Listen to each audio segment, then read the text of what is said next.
Hello everyone, good morning and welcome back to my channel daily blogger India channel. তোমাদের সবাইকে অনেক অনেক ভালোবাসা ও স্বাগত জানাচ্ছি। আশা করছি তোমরা সবাই খুব ভালো আছো, আমিও ভালোই আছি। তবে যে পরিমাণে গরম পড়েছে ভালো আছি বলাই যায় না, তবু এমনি ভালোই আছি। তবে গরমের জন্য যে কষ্টটা হচ্ছে সেটা তো সবারই হচ্ছে।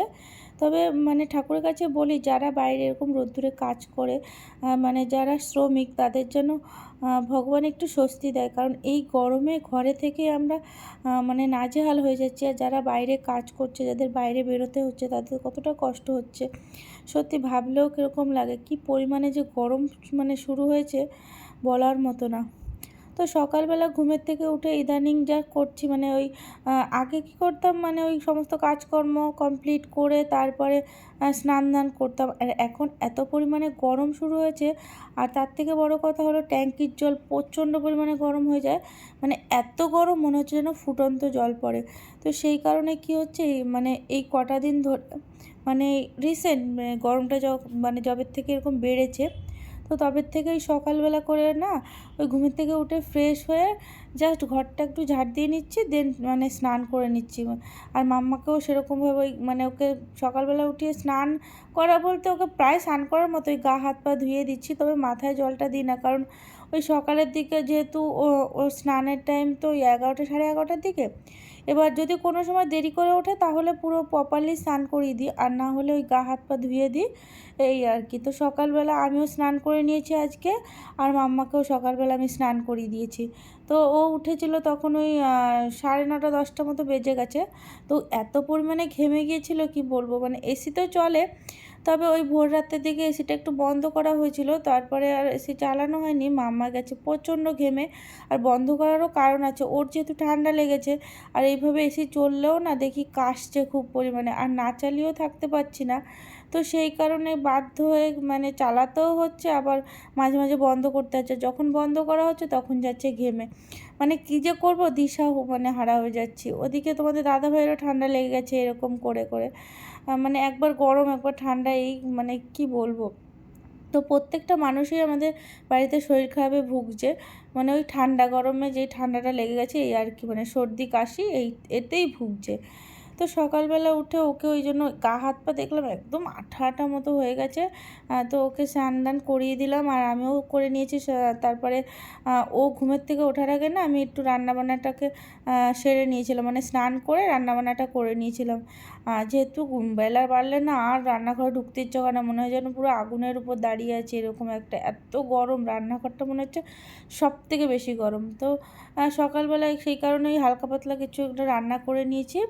আর একটু পরে একটু মাছের ঝোলটা করে নেবো, ভাত হয়ে গেছে, আর ওদিকে উচ্ছে ভাজা করেছিলাম, উচ্ছে ভাজা হয়ে গেছে, আর একটা তরকারি করেছিলাম। তো মাছের ঝোলটা একটু পরেই করব। মাছগুলোকে ভেজে রেখেছি, আর এখানে মাম্মাকে আমি খাইয়ে দিয়েছি। উচ্ছে ভাজাতে প্রথমে খাইয়েছিলাম, তো 2-3 গাল খাওয়ার পর আর খায়নি। আর অ্যাকচুয়ালি তো ও খেতেই চাইছে না কটা দিন ধরে।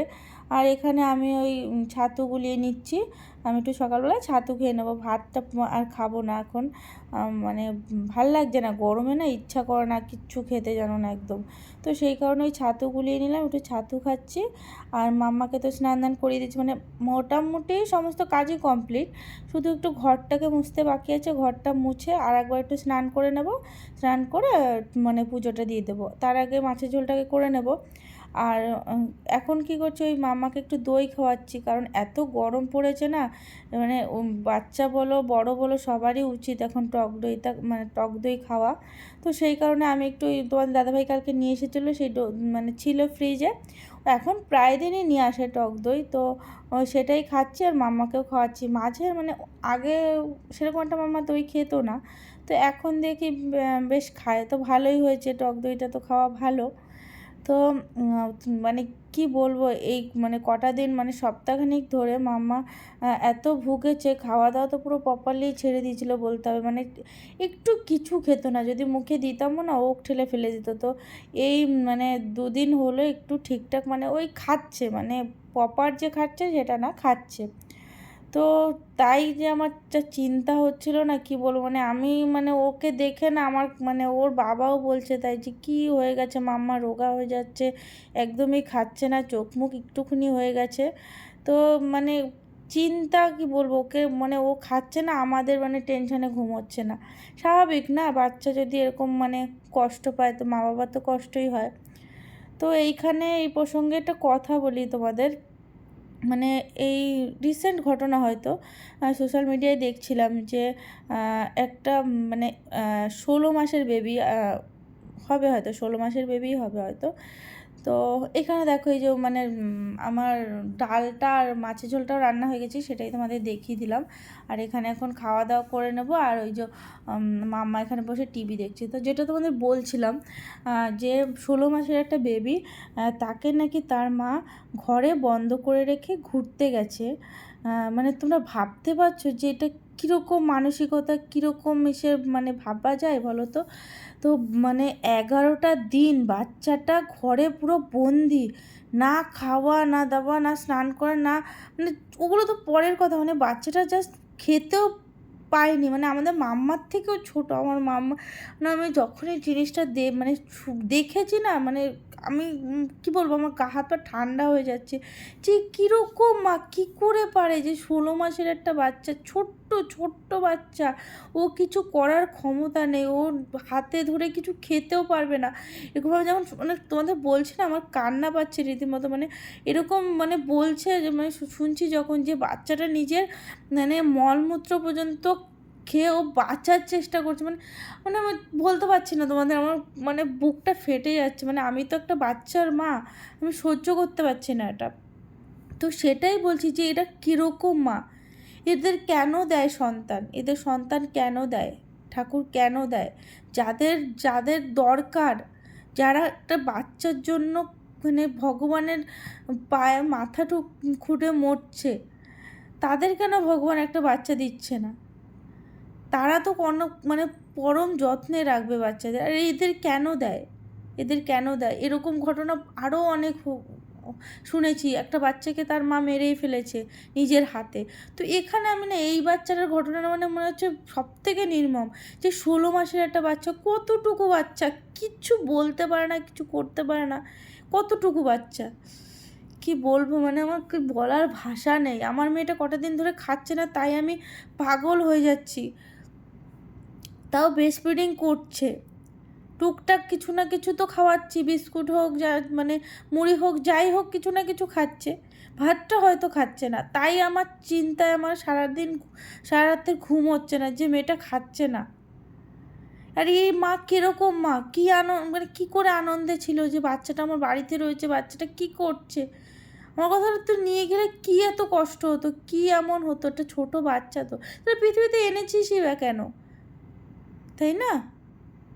তো যাই হোক, জানি না এরকম মানে এদের কি কোর্ট আদালত কি শাস্তি দিয়েছে জানি না, তবে ভগবান তুমি কি এটার বিচার তুমি করো, তুমি কি দেখতে পাও না যে এরা এরকমভাবে বাচ্চাটাকে কষ্ট দিয়ে মেরেছে? তারপরে যখন বাচ্চাটা মারা গেছে তার কোনো আফসোস নেই, সে বরং বাড়ি এসে বাচ্চাটাকে মানে ঠান্ডা মস্তিষ্কে বাচ্চাটাকে পরিষ্কার পরিচ্ছন্ন করে ডাক্তার ডাকছে নিজে বাঁচার জন্য, ডেকে বলছে দেখো না কী হয়েছে, দেখুন একটু কী হয়েছে। মানে কী বলবো, আর কিছু বলার ভাষা নেই এখানে আমার।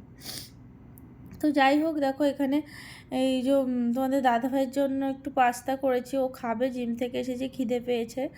আর তোমরা একটা পার্সেল দেখলে যে মাম্মার জন্য একটা জুতো এসেছিলো, তো জুতোটা অনেক দিন ধরে নেবোই ভাবছিলাম, তো অর্ডার করেছিলাম, তো কালকেই এসেছে জুতোটা, সেটাই তোমাদের দেখালাম যে দেখো কতটা সুন্দর হয়েছে। মানে তোমাদের কাছে কেমন লাগলো অবশ্যই কিন্তু কমেন্টে জানিও, আমার তো খুব পছন্দ হয়েছে, আর কালারটা খুব মিষ্টি পিঙ্ক কালার। আর রামনবমীর দিনে প্রসাদ দিয়ে গেছিলো, সেই ক্লিপটাও তোমাদের সাথে শেয়ার করলাম, যে ওই যে লুচি দেখালাম তোমাদের, একটা কচুরি ছিল মনে হয়, ওই হিঙের কচুরি, আলুর দম আর প্রভুজির একটা ভাজি দিয়ে গেছিলো, তো সেটাই তোমাদের সাথে শেয়ার করলাম যে রামনবমীর পুজো হয়েছিল আমাদের পাশের বাড়িতে, তো ওরাই দিয়ে গেছিলো।